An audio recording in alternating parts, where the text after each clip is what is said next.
Inilah saudara kita. Salam Bapak Ibu, salam anakku, salam sahabat-sahabatku di manapun berada. Terima kasih ya, kita bisa bertemu lewat pembelajaran firman Tuhan. Kita sama-sama belajar ya Bapak Ibu, anak-anakku, sahabatku semua. Ayo kita siapkan Alkitab kita ya. Kita mau mendapatkan pengajaran tentang inilah saudara kita. Kita perhatikan ayat-ayat yang berhubungan dengan judul kita ini. Mari kita perhatikan, kita buka di 1 Yohanes 4 ayat 20 sampai 21. 1 Yohanes 4 ayat 20 sampai 21. Kita baca ya. Ayat 20.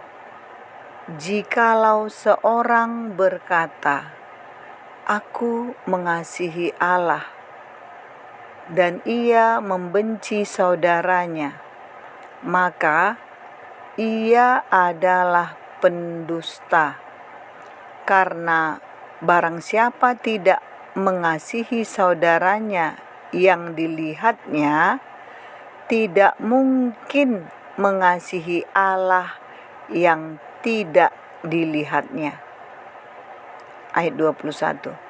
Dan perintah ini kita terima dari Dia, Tuhan maksudnya Bapak Ibu. Dan perintah ini kita terima dari Dia. Barang siapa mengasihi Allah, ia harus juga mengasihi saudaranya. Kita sudah dapat pengajaran dari 1 Yohanes 4 ayat 20 sampai 21 ini ya Bapak Ibu. Saya juga dapat pengajaran bahwa ada perintah Tuhan.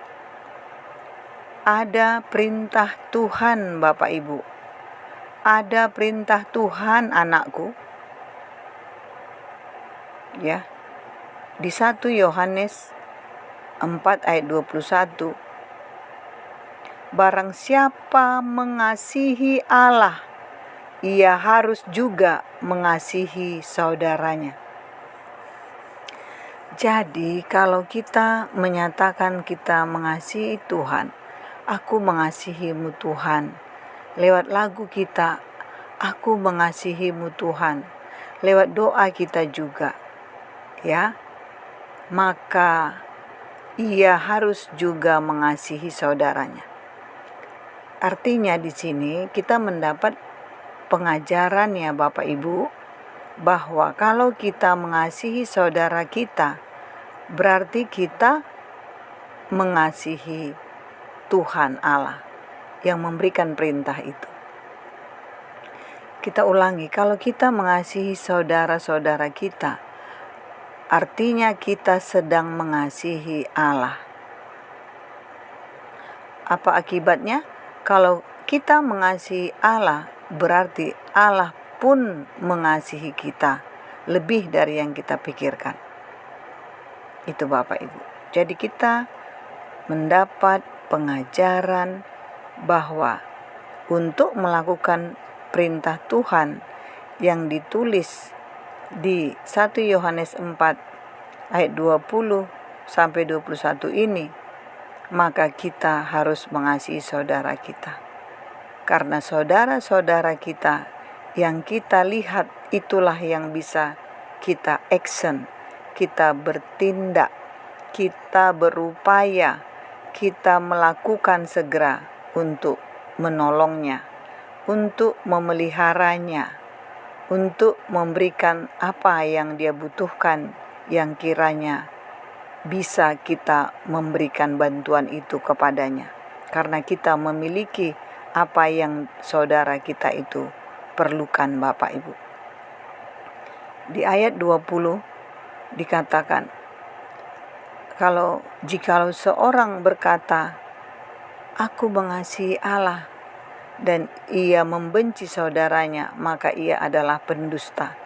Jadi kalau kita membenci saudara kita, ternyata Bapak Ibu kita adalah pendusta. Kalau tetap kita juga ke gereja, kan? Kita ke gereja kan itu sebagai petunjuk kita mengasihi Allah. Tapi ternyata di dalam hati kita ada membenci saudara kita, Bapak Ibu. Kita ada tidak cakapan sama saudara-saudara kita kepada orang-orang yang kita sakiti, ya. Jadi ini dikategorikan kita adalah pendusta, ya. Ada ayat dikatakan bahwa pendusta itu tidak akan masuk dalam kerajaan Allah. Pendusta tidak akan bisa masuk surga. Jadi kalau kita tidak mengasihi saudara, kita ada benci sama saudara kita, itu artinya kita pendusta, Bapak Ibu. Itu di ayat 20, ya. Karena kalau yang kita lihat pun saudara kita itu secara fisik tidak kita kasihi, tapi kita benci, tapi kita tidak mengajak berdialog dengan baik, berarti kita tidak mungkin mengasihi Allah yang tidak bisa kita lihat, Bapak Ibu. Anak-anakku, ya. Jadi kita sudah mendapat pengajaran, ya. Maka untuk melakukan perintah Tuhan dari 1 Yohanes 4 ayat 21 ini, perintah Tuhan tadi kita ulangi, ya. Barang siapa mengasihi Allah, ia harus juga mengasihi saudaranya. Jadi untuk melakukan perintah ini, ya, ada kita bisa lihat di Amsal 17 ayat 17. Amsal 17 ayat 17. Kita baca. Seorang sahabat menaruh kasih setiap waktu dan menjadi seorang saudara dalam kesukaran. Ya. Seorang sahabat menaruh kasih setiap waktu dan menjadi seorang saudara dalam kesukaran. Itu ayatnya, Bapak Ibu, ya. Amsal 17 ayat 17. Yang perlu kita perhatikan dari Amsal 17 ayat 17 ada kata kerja, kita harus menjadi saudara dalam kesukaran. Bapak Ibu, anakku, kita harus menjadi saudara dalam kesukaran. Saudara dalam kesukaran. Kita harus menjadi saudara dalam kesukaran, Bapak Ibu. Ya. Maka kita belajar saat ini, kita harus menyadari, kita harus mengoreksi, kita harus mengevaluasi bahwa Tuhan menyatakan untuk melakukan perintah Tuhan tadi dari 1 Yohanes 4 ayat 21 tadi. Barang siapa mengasihi Allah, ia harus juga mengasihi saudaranya. Ya. Maka dikatakan di Amsal 17 ayat 17, kita harus menjadi saudara dalam kesukaran. Kalau kita mau, Bapak Ibu, kalau aku ini sedang mengintrospeksi, mengevaluasi, ya, diriku ini, ya, aku sering tidak mengerti, ya, tidak mengerti. Jadi kalau hari ini kita dikasih pengertian, kita harus hadir, kita harus action, kita harus siaga, kita harus ada ketika saudara kita dalam kesukaran. Itu ternyata Bapak Ibu anakku. Ini baru ngerti kita, kan? Kita harus hadir. Jadi apapun ceritanya, kita harus hadir. Loh, kalau misalnya ibu, aku nggak punya uang, sementara dia nggak punya beras, kita harus hadir. Karena dia sedang sukar, minimal kita menemaninya untuk berdoa. Minimal kita memberikan kata-kata penghiburan. Kalau dia sedang berduka, minimal kita membantulah di rumahnya, membersih-bersihkan rumahnya. Kalau misalkan dia sakit, kita nggak punya uang. Jadi ternyata ini benar, kita harus hadir Bapak Ibu. Kalau ada saudara kita sedang kita tahu dia tidak punya beras, tidak makan, kita tidak boleh tutup mata, tutup telinga. Kita harus ada, hadir, berbagi Bapak Ibu. Kalau kita tahu saudara kita itu sedang stres, memikirkan anaknya yang sakit, walaupun kita susah, walaupun kita juga sedang sakit misalnya, harus kita punya cara bagaimana keluarga kita itu harus hadir di tempat itu. Ini perintah Tuhan Bapak Ibu. Tidak ada boleh ternyata alasan yang bisa kita buat, kita sampaikan kepada saudara kita itu. Kenapa kita tidak hadir ketika dia mendapat kesukaran? Ya, walaupun kita pintar menyusun kata-kata, tetapi itu tidak berlaku bagi Tuhan Bapak Ibu. Perintah Tuhan tetap perintah Tuhan anakku. Kalau Tuhan menyatakan bahwa kita harus menjadi saudara dalam kesukaran di Amsal 17 ayat 17 tadi, ini sudah harga mati. Ini sudah harga mati. Maka kita harus membuka telinga kita untuk mendengarkan siapa saudara kita sedang kesusahan. Kita harus membuka mata kita untuk melihat siapa saudara kita sedang tidak makan, sedang nampak stres, sedang nampak bingung wajahnya. Ya, kita harus menggunakan ponsel kita untuk menghubungi saudara-saudara kita. Ya, janganlah hanya buka TikTok, bikin status, janganlah hanya itu ya anakku. Tapi gunakan ponsel media yang diberikan Tuhan kepadamu anakku, Bapak Ibuku, sahabatku, untuk melakukan perintah Tuhan ini. Bahwa kita harus ada, menjadi saudara dalam kesukaran. Kalau dalam kesenangan, dalam kebahagiaan kita tidak hadir, itu tidak ada hubungannya dengan perintah Tuhan Bapak Ibu. Tidak mengapa, tidak apa-apa. Tapi kalau kita tidak hadir ketika saudara kita dalam kesukaran, ini kita sudah berhubungan dengan penghakiman Tuhan Yesus yang akan segera dilaksanakan di bumi Bapak Ibu. Ya, ini kita harus renungkan.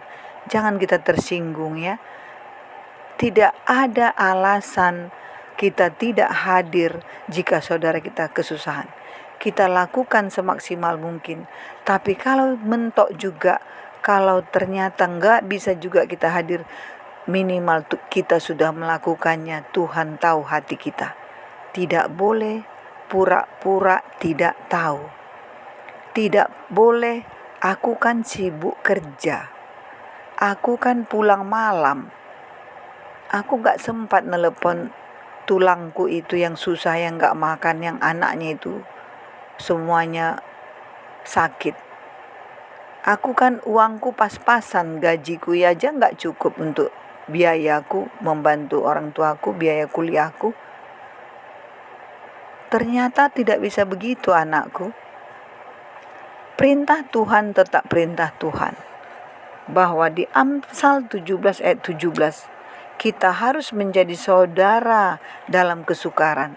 Kita tunjukkanlah bahwa kita saudaranya tulang kita itu ketika tulang itu dalam kesukaran. Supaya tulang kita itu tahu bahwa masih ada berenya, masih ada panogolannya, masih ada anak adiknya yang ternyata bisa menopang dia saat dia dalam kesukaran. Begitu anakku. Ya, ini perintah Tuhan. Ini perintah Tuhan bahwa kita harus hadir, kita harus ada ketika saudara-saudara kita itu sedang susah. Ya, ingat. Jadi supaya kita menggunakan telinga, mata, ponsel kita untuk selalu ada koneksi dengan keadaan saudara-saudara kita, Bapak Ibu, anakku, sahabatku semua ya. Kita dianjurkan Tuhan untuk memelihara kasih persaudaraan. Anjuran ini ditulis di Ibrani 13 ayat 1 ya. Ibrani 13 ayat 1. Kita baca ya. Ibrani 13 ayat 1. Peliharalah kasih persaudaraan. Hanya satu kalimat Bapak Ibu, gampang menghafalnya. Supaya yuk kita ingat ayat emas ini. Ibrani 13 ayat 1. Peliharalah kasih persaudaraan. Peliharalah.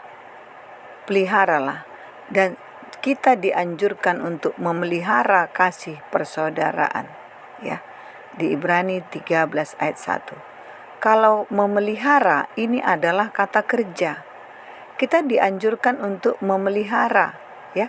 Peliharalah. Berarti kita disuruh memelihara kan? Untuk memelihara ini kita butuh pengorbanan Bapak Ibu, anakku, sahabatku. Ada kata kerja yang dianjurkan Tuhan supaya kita bisa memelihara kasih persaudaraan. Memelihara kasih persaudaraan ya. Banyak cara-cara yang bisa kita lakukan. Roh Kudus akan mengajarkan kita, membantu kita kalau kita membuka hati untuk memelihara kasih persaudaraan. Memelihara ini bisa kita lakukan jika kita rendah hati Bapak Ibu anakku. Kita suka mengalah demi kasih persaudaraan yang selalu terjaga. Ya, tidak boleh menyombongkan diri. Untuk urusan tali persaudaraan tidak boleh egois. Tidak boleh egois. Tidak boleh mau menang sendiri. Untuk memelihara kasih persaudaraan kita harus melayani, bukan dilayani. Ya. Untuk memelihara kasih persaudaraan, kita harus meluangkan waktu untuk datang, untuk telepon, untuk WA, ya. Memelihara kasih persaudaraan, kita harus mendoakan saudara-saudara kita. Kalau kita satu mama, satu bapak, ada 9 orang, maka kita harus menyebutkan semua itu dalam doa-doa kita. Saya kalau berdoa ya tidak pernah lupa kalau doa mau tidur dan bangun tidur. Saya selalu bilang 9 saudara kami 9 bersaudara. Ketika kakak saya paling tua belum meninggal dunia, saya mulai sebutkan dari nama kakak saya itu. Ya. Saya sebutkan Bapak Ibu. Tapi karena kakak saya yang paling tua sudah meninggal, maka saya mulai dari abang saya yang menjadi anak pertama yang hidup sekarang. Itu saya sebutkan semua berurutan Bapak Ibu. Tidak pernah saya lupa. Dan anak-anak saudara saya yang bermasalah itu juga saya sebutkan. Itulah salah satu cara memelihara kasih persaudaraan. Ya, dan kita harus mau berkorban untuk memelihara kasih persaudaraan, berkorban materi Bapak Ibu. Jangan hitung-hitungan ya, karena Tuhan juga tidak hitung-hitungan kepada kita, memberi berkat-berkat setiap hari, berkat yang baru setiap hari. Ya, kalau ada saudara kita yang kita lihat sudah tidak sanggup bayar sewa rumah dan rumahnya tidak jauh dari rumah kita, jangan takut, jangan berat, jangan berpikir panjang. Kalau memang mereka sudah genting, lakukan action. supaya ajak saudara itu tinggal di rumah kita, Bapak Ibu. Kalau kita lihat ada saudara kita yang susah, ya, maka apa ya yang bisa kulakukan? Kita harus memikirkan itu. Tidak bisa kita tidak peduli, ya Bapak Ibu. Apa ya? Oh, aku jumpakanlah dulu dia sama saudaranya si Anu. Dia bisa menolongnya daripada aku. Dia lebih bisa. Coba ya, aku suruh dia telepon. Tapi dia kan gak punya HP. Oh, aku kasih HP ku. Supaya dia bisa menelepon si Anu yang lebih ada, bisa menolong dia daripada aku. Minimal seperti itu Bapak Ibu ya, anakku ya. Tidak boleh kita lepas tangan. Aku kan susah, udahlah jadi gimana? Sama-sama susah. Tidak boleh ya. Jadi kita harus hadir ketika saudara kita susah. Di Ibrani 13 ayat 1 kita dianjurkan Tuhan untuk memelihara kasih persaudaraan sampai kita menutup mata semua saudara dari bapak kita, dari mama kita, saudara kandung kita, saudara dari mertua, ya, sama anak-anak kita semua, sama cucu-cucu, sama saudara-saudara yang lain semuanya.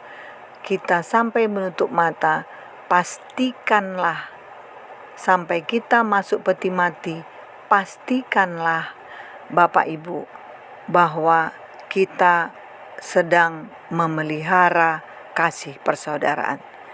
Tidak ada yang tidak kita cakapi, tidak ada yang kita tidak minta maaf kepada saudara kita ketika dia kita sakiti, ketika kita sudah sampai peti mati Bapak Ibu. Betapa pentingnya ini Bapak Ibu. Sampai Tuhan Yesus menyuruh jika kita mau mengadakan perjamuan kudus, ya Bapak Ibu pasti tahu ya anak-anakku, kalau kita masih punya kesalahan kepada saudara kita, disuruh kita tinggalkan, ya kan? Ketika kita mau memberikan persembahan pun, kita suruh tinggalkan itu. Kita berdamai dulu kepada saudara kita, baru kita kembali memberikan persembahan itu Bapak Ibu. Itu ajaran Tuhan Yesus, betapa pentingnya memelihara kasih persaudaraan. Karena tadi di ayat 1 Yohanes 4 ayat 21, barang siapa mengasihi Allah, ia harus juga mengasihi saudaranya. Di ayat 20, karena barang siapa yang tidak mengasihi saudaranya yang dilihatnya, tidak mungkin mengasihi Allah yang tidak dilihatnya. Makanya ketika kita mau perjamuan kudus, maka kita sudah disuruh harus dulu berdamai kepada saudara kita. Karena perjamuan kudus itu menunjukkan kita mengasihi Allah. Jadi impossible, mustahil, pendusta, tidak benar kita melakukan perjamuan kudus, menyatakan kita mengasihi Allah, kalau kita masih ada tidak cakapan, kalau kita masih menyakiti hati saudara kita Bapak Ibu. Kitalah pendusta itu Bapak Ibu. Maka kita disuruh pulang dulu, berdamai dulu dengan saudaramu, baru kamu datang kembali ke rumah Tuhan ya. Ibu pasti sudah tahu itu ayatnya ya. Jadi kita harus memelihara kasih persaudaraan Bapak Ibu ya. Kita perhatikan di Efesus 4 ayat 3 sampai 6. Efesus 4 ayat 3 sampai 6. Kita baca ya. Dan berusahalah memelihara kesatuan roh oleh ikatan damai sejahtera, satu tubuh dan satu roh, sebagaimana kamu telah dipanggil kepada satu pengharapan yang terkandung dalam panggilanmu, satu Tuhan, satu iman, satu baptisan, satu Allah dan Bapa dari semua, Allah yang di atas semua dan oleh semua dan di dalam semua. Bapak Ibu, Efesus 4 ayat 3 dan 6 ini anak-anakku, kita diajarkan saudara-saudara kita yang sesungguhnya. Saudara-saudara kita yang sesungguhnya. Inilah saudara kita itu Bapak Ibu, sesuai judul kita. Inilah saudara kita. Siapa itu?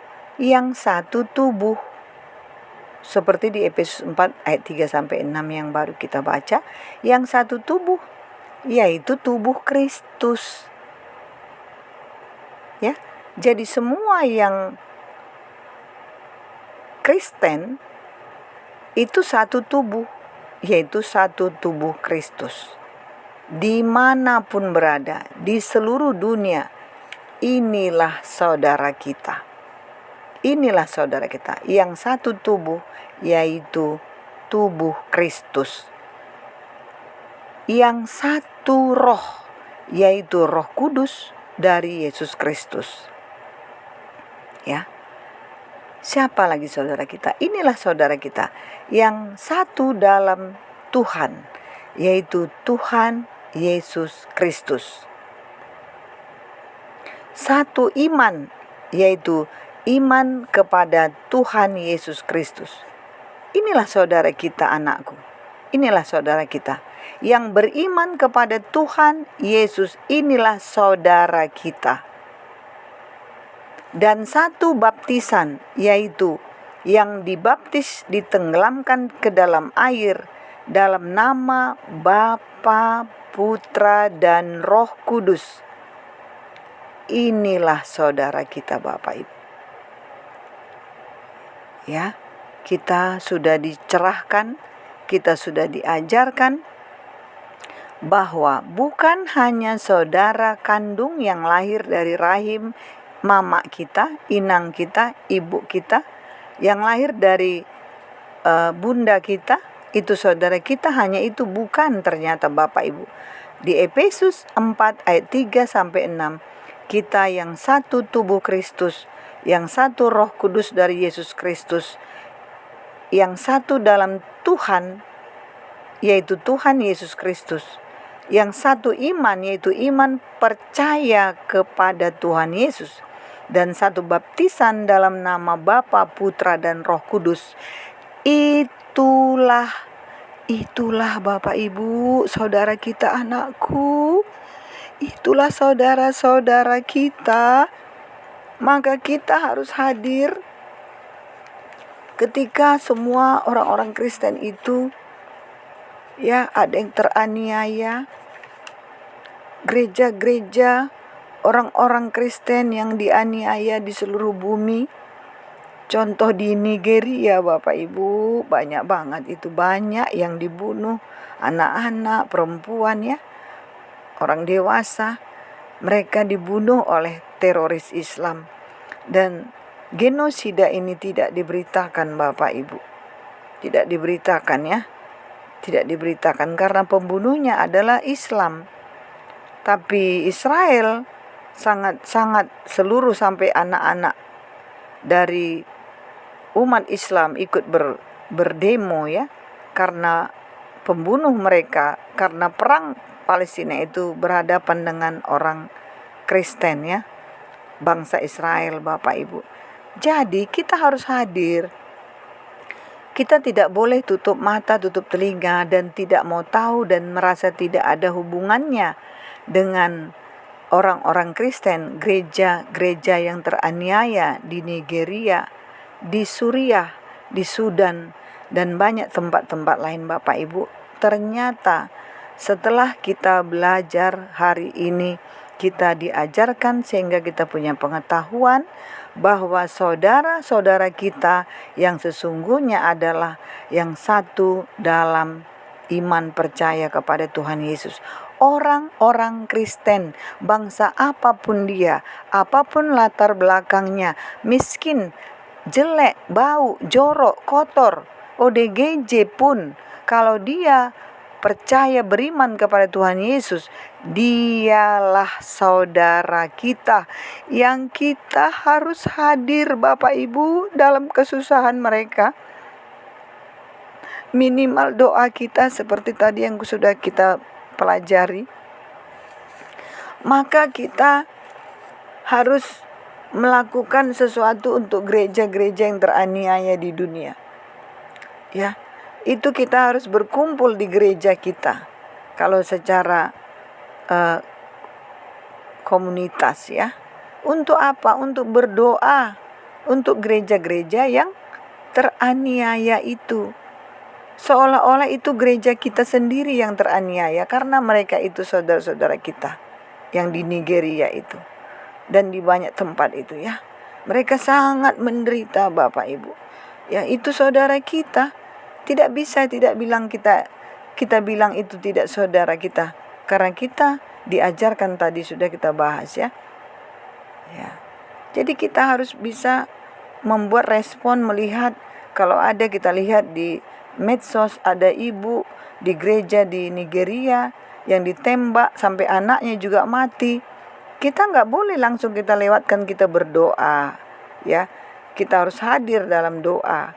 Mungkin kita ke Nigeria nggak bisa, mungkin kita memberikan bantuan nggak bisa, tapi tidak boleh jadi tidak melakukan apa-apa anakku. Maka kita gereja-gereja harus bersama, berkumpul, berdoa untuk ibu itu.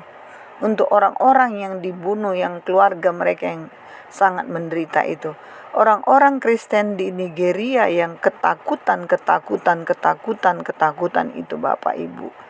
Kita harus berdoa. Gereja-gereja harus berdoa. Ini adalah perintah Tuhan karena mereka adalah saudara kita. Tuhan sudah bilang bahwa kita harus mengasihi saudara, kita harus memelihara kasih persaudaraan, kita harus hadir ketika saudara kita itu mengalami kesusahan.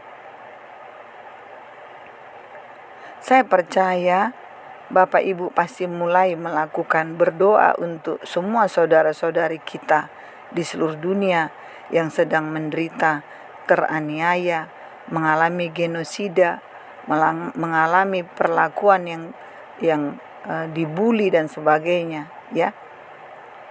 Bapak Ibu, jadi kita perlu berkumpul dan kita mulai berdoa untuk saudara kita itu semua di seputar bumi. Karena doa adalah senjata terbesar kita Bapak Ibu. Doa orang benar besar kuasanya. Doa adalah senjata terbesar kita untuk menolong saudara-saudara kita yang jauh dari kita ataupun yang dekat yang kita lihat tapi apapun tidak bisa kita berikan karena kesusahan kita. Tapi kita memberikan senjata terbesar kita, yaitu kita mendoakannya. Ya. Anak-anak muda, dengarkan nak, ya. Mungkin kamu pernah atau ingin, ya, atau sudah melakukan demo-demo, kampanye untuk menentang pemerintahan, untuk memperbaiki pemerintahan, ya. Atau ada yang demo-demo tentang binatang, tentang untuk melestarikan alam, untuk melestarikan hewan-hewan tertentu kamu demo. Ya, mungkin kamu semua demo untuk anak-anak Palestina, tapi tidak berbicara tentang orang-orang Kristen yang sekarat. Yang sekarang sekarat anakku. Orang Kristen yang banyak mati dibunuh di Nigeria. Kamu tidak berani bicara. Tapi bicara menentang DPR. Itu hanya sampai peti mati anakku. Tapi untuk berbicara tentang orang-orang Kristen yang sekarat, kamu berjuang supaya pemerintah Nigeria peduli kepada orang Kristen yang mati dibunuh dan banyak sekali jumlahnya Bapak Ibu anakku. Itu tidak sia-sia. Itu akan Tuhan perhitungkan sebagai upah. Ketika Tuhan Yesus hadir di bumi, maka Dia akan memberikan upah kepadamu yang sudah melakukan perintah Tuhan untuk mengasihi saudaramu, untuk hadir ketika saudaramu susah, ya. Jadi supaya kita anak-anak muda ini lebih cerdas, ya. Kita berjuang, berdemo untuk hal-hal yang tidak ada hubungannya dengan kerajaan Allah. Kita pikirkan Bapak Ibu, anakku ya. Kita harus tahu prioritasnya yang mana. Ya. Kalau kamu melakukan demo-demo untuk menolak pemerintah yang seperti ini, seperti itu memang kamu memberikan sinyal kebajikan, perbuatan baik, benar. Ada juga yang tujuannya untuk mendapatkan pujian-pujian, ya. Tapi di mata Tuhan, karena dalam waktu yang sama, ketika kamu mendemokan itu, ada banyak orang-orang Kristen yang dianiaya, dicela, dihina, dinegosida, dibully, ya. Di banyak tempat di bumi, tapi kamu tutup mata. Ini yang sangat merugikan kamu, anakku. Kalau kamu tidak hadir, minimal lewat senjata, yaitu doa. Ini yang sangat salah, anakku, Bapak Ibu. Orang-orang Kristen perlu fokus pada orang-orang Kristen yang sekarat. Kita harus fokus pada orang-orang Kristen yang sekarat di seluruh dunia. Karena mereka adalah saudara-saudara kita dalam Kristus. Saudara-saudara kita yang seiman adalah saudara dalam Yesus Kristus. Ya. Bukanlah teman-teman Indonesia kita. Teman Indonesia itu adalah sesama. Ya. Tetapi saudara kita adalah yang beriman kepada Tuhan Yesus Kristus. Saudara kita yang sesungguhnya adalah orang-orang Kristen. Ya. Terhadap semua orang Kristen, anakku, Bapak Ibu, yang ada di seluruh dunia, itulah saudara kita dalam Tuhan Yesus.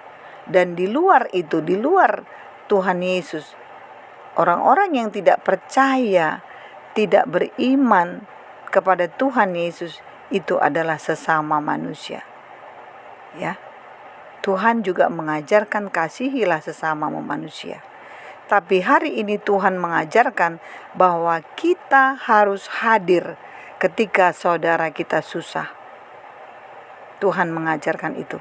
Kasihilah saudaramu. Ya. Jadi inilah saudara kita.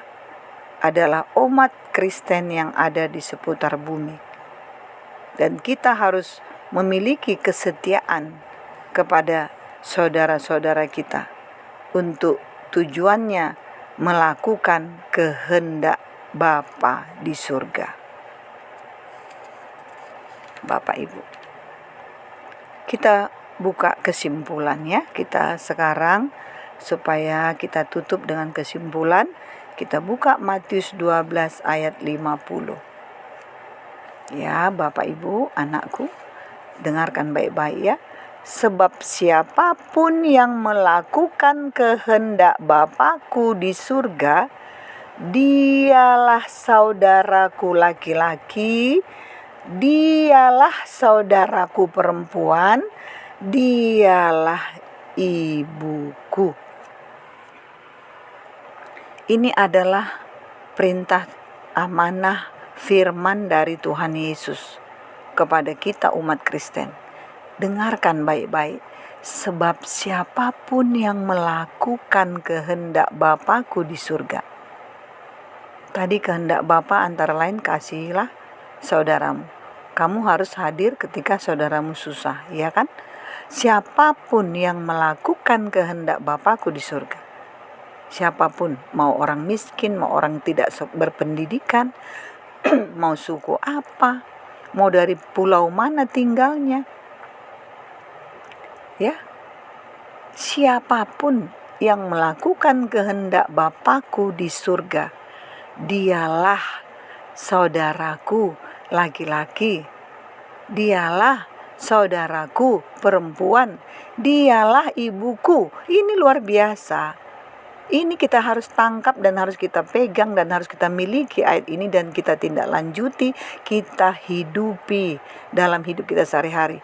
Kalau aku perempuan, Ini aku perempuan, aku melakukan kehendak Bapa, mengasihi saudaraku, peduli sama saudaraku, walaupun aku sedang dalam keadaan yang berkekurangan, tapi aku harus hadir pada saudaraku yang lebih susah dari aku, maka aku adalah saudaranya Tuhan Yesus, saudara perempuannya Tuhan Yesus. Bapak, Ibu, anakku, kalau Bapak adalah laki-laki, Bapak adalah laki-laki, Bapak peduli dengan saudara-saudara Bapak. Bapak datang ke rumahnya, Bapak kasih solusi, Bapak bawa beras, Bapak hadir ketika dia opname, Bapak hadir ketika saudara Bapak di penjara, Bapak hadir ketika saudara Bapak itu mengalami aniaya dari tetangganya, Bapak hadir ketika saudara Bapak itu anaknya ada seperti kurang waras, Bapak hadir untuk ikut merawatnya dan peduli kepada anaknya yang kurang waras itu. Bapak hadir melihat saudara Bapak yang ngontrak di dapur-dapur orang itu. Maka Bapaklah saudara laki-lakinya Tuhan Yesus. Bapaklah saudara laki-lakinya Tuhan Yesus. Jika aku adalah seorang ibu, ibu adalah ibu juga, ibu pendengar video ini, semuanya yang mendengarkan, kita sama-sama melakukan kebaikan kepada saudara-saudara semua yang ada di muka bumi. Kita kirim doa, kita berdoa untuk saudara kita yang di Nigeria yang dibunuh, ya, sudah miskin dibunuh, ya, saudara-saudara kita Kristen di Sudan, di Suriah, saudara Kristen yang di Indonesia yang digeruduk ketika berdoa di gereja, yang ketika ibadah digeruduk, ya, orang-orang Kristen yang merasa tidak menerima keadilan, ya. Kita sebagai ibu, kita berdoa. Kita melihat ada tetangga kita kelaparan, tetangga kita itu adalah percaya kepada Tuhan, maka kita hadir, maka kitalah ibu menjadi ibunya Tuhan Yesus. Adakah lebih indah, adakah lebih berharga di dunia ini? Adakah yang lebih berharga, adakah yang bisa menyamakan, menyaingi daripada Bapak diangkat Tuhan Yesus menjadi saudaranya laki-laki? Semua perempuan yang mengasihi saudara seiman diangkat menjadi saudara Tuhan Yesus perempuan. Adakah harta apapun yang bisa melebihi itu? Dan ibu yang melakukan kasih kepada semua saudara seiman diangkat menjadi ibunya Tuhan Yesus, adakah yang lebih berharga? Kita semua pasti satu jawaban, Bapak Ibu anakku. Tidak ada yang lebih berharga. Maka yang berharga ini pasti semua orang cari. Pasti kita cari, kita berjuang untuk mendapatkannya. Maka untuk mendapatkannya, kita melakukan tadi perintah Tuhan untuk kita selalu menjadi saudara yang hadir dalam keadaan apapun hidup kita. Jika melihat, mendengar saudara kita susah, kita harus memelihara kasih persaudaraan itu dengan rendah hati dan berkorban kepada seluruh orang-orang Kristen yang ada di seputar bumi. Inilah saudara kita, Bapak Ibu. Maka kita akan menjadi saudara Tuhan Yesus laki-laki, saudara perempuannya Tuhan Yesus, dan kita ibu-ibu menjadi ibunya Tuhan Yesus. Terpujilah Tuhan. Kita berdoa ya Bapak Ibu anakku. Marilah kita berdoa.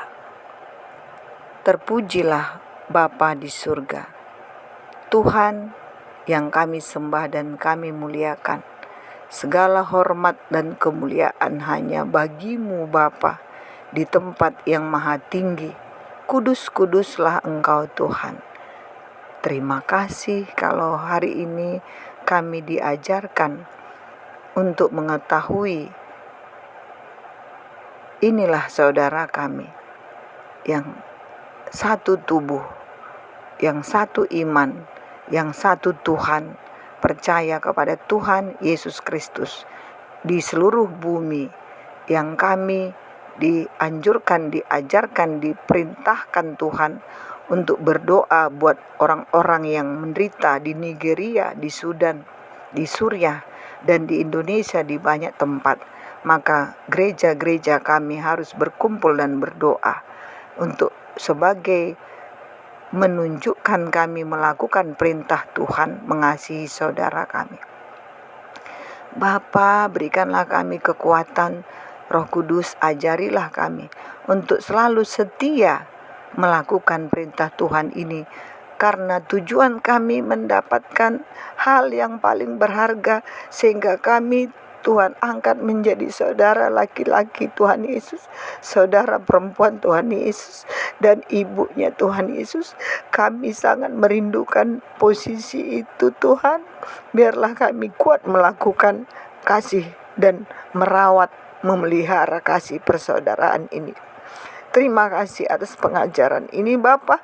Biarlah kami rendah hati dan biarlah kami selalu kuat dalam hari-hari kami ke depan. Terpujilah Tuhan, dengarlah doa kami Bapa yang kami sampaikan melalui Tuhan kami, Juru Selamat kami, Tuhan Yesus Kristus. Haleluya. Amin. Terima kasih Bapak Ibu, anak-anakku. Biarlah kita merenungkan pengajaran ini, kita melakukannya, dan kita mengajarkannya kepada saudara-saudara kita yang lain tentang video ini ya, supaya kita menjadi garam dan menjadi lilin di semua saudara-saudara kita. Terima kasih Bapak Ibu, saya berdoa kiranya Bapak Ibu kuat menghadapi hari-hari yang ke depan di dalam nama Tuhan Yesus. Shalom.